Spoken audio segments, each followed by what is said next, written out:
Hello అందరికీ pro kabaddi league 11వ season ముగిసి ఇంకా ఒక నెల రోజులు కూడా కాకముందే అన్ని జట్లు ఇప్పటికే రాబోయే 12వ సీజన్ కోసం సిద్ధమవుతున్నాయి. చాలా జట్లు తమ పాత కోచ్లను తొలగించి కొత్త కోచ్లను నియమించాయి.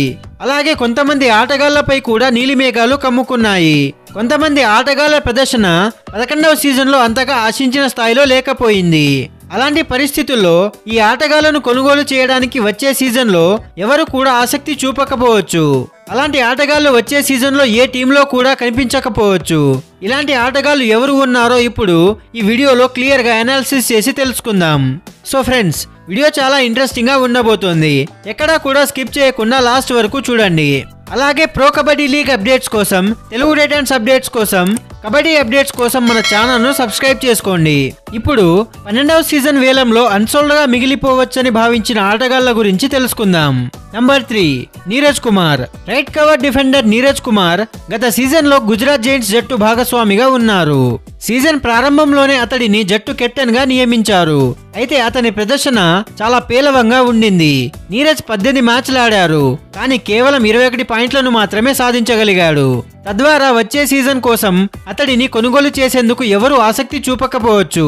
డిఫెండర్ గా నీరజ్ మంచి ఆటగాడే అయినా ఈ సీజన్ లో అతని ప్రదర్శనను పరిశీలిస్తే అతను 12వ సీజన్ లో అన్సోల్డ్ గా మిగిలిపోవచ్చు. నంబర్ 2 మహేందర్ సింగ్. మహేందర్ సింగ్ కి ప్రో కబడ్డీ లీగ్ లో మంచి అనుభవం ఉంది.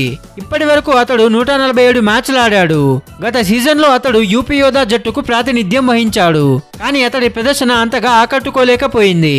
మహేందర్ మొత్తం 21 మ్యాచ్లు ఆడగా కేవలం 29 పాయింట్లను మాత్రమే సాధించగలిగాడు.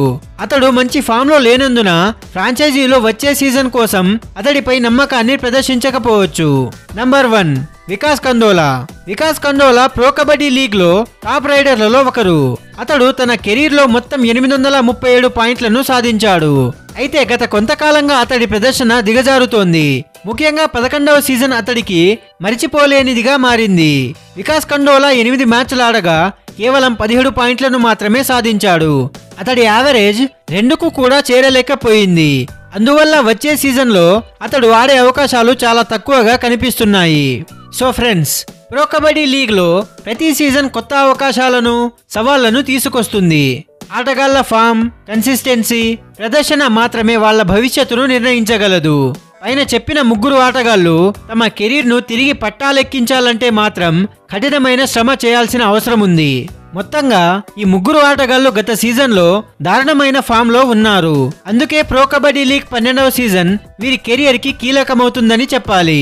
వాళ్ళను వేలంలో ఎవరైనా తీసుకుంటారా లేక వీరు ఆడడం మానేస్తారా అనేది వేచి చూడాలి. సో ఫ్రెండ్స్, మీకు కనుక ఈ వీడియో నచ్చినట్లయితే లైక్ చేసి కబడ్డీ ఫ్యాన్స్ కి ఈ వీడియోని షేర్ చేయండి. ఇలాంటి మరెన్నో కబడ్డీ వీడియోస్ కోసం, ప్రో కబడ్డీ లీగ్ అప్డేట్స్ కోసం మన ఛానల్ ను సబ్స్క్రైబ్ చేసుకోండి. Thank you for watching.